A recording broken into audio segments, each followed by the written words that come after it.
Alright guys, so I figured I would do this little video on the Takeuchi TL10 I had.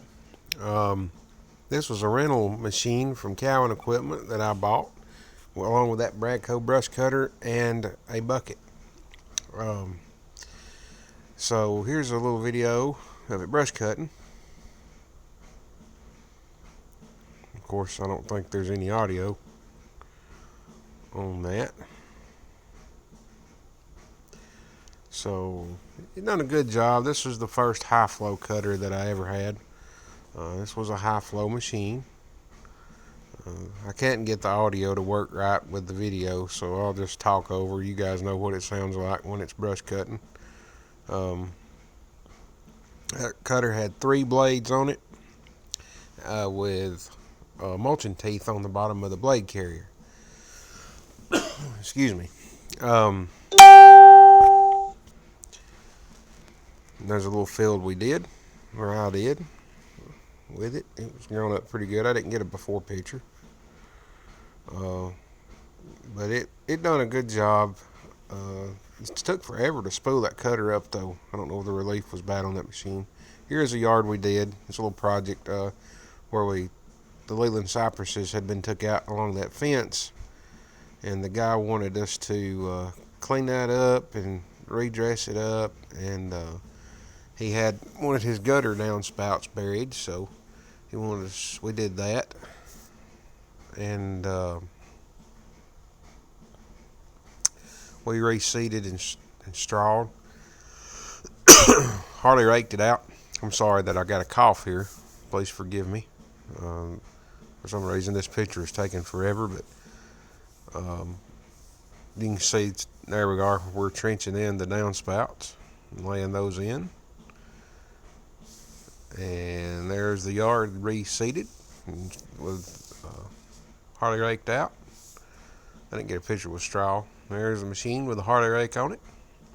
Here's another little brush cutting job I did. Kind of a before and after. And you can kind of see that fence needs taken down. This is a little 305 I had rented. We did a job where we actually filled in a pond, and we had to take this pad out. And that pad had welded wire and a rebar in the footer of it. I thought it was just a pad for the basketball goal, and asked the guy when I priced the job if there's any steel in the pad, and he told me no, which I found out when I dropped everything off there was. So there we are, brush cutting all the stuff, grubbing it out, carrying the concrete to the pond right there. You can tell that is a pond, kinda. There we are, grubbing more out and hauling all the brush off. We didn't want to leave it there on site, so we hauled it off. And there was one of the first jobs with the dump truck, with Dumpy. And that's a friend of mine's U45 Kubota Mini X that we were using to grub out and load with. That's before I had my TB260.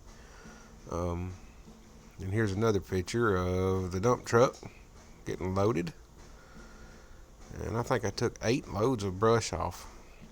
And there we are, grading out. Right there where the Mini X and the skid steer is sitting is about the middle of that pond. And we did this job in a day. And here's a little video footage of it. Well, right here it is.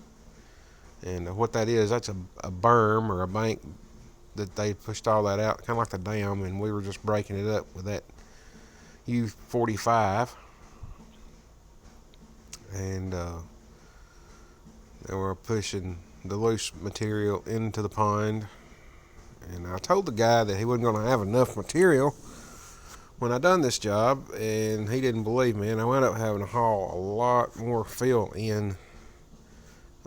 But we got the initial part of the project done in a day. So, well, alright guys, I know this has kind of been short and sweet, but thanks for watching, and please comment and subscribe for more.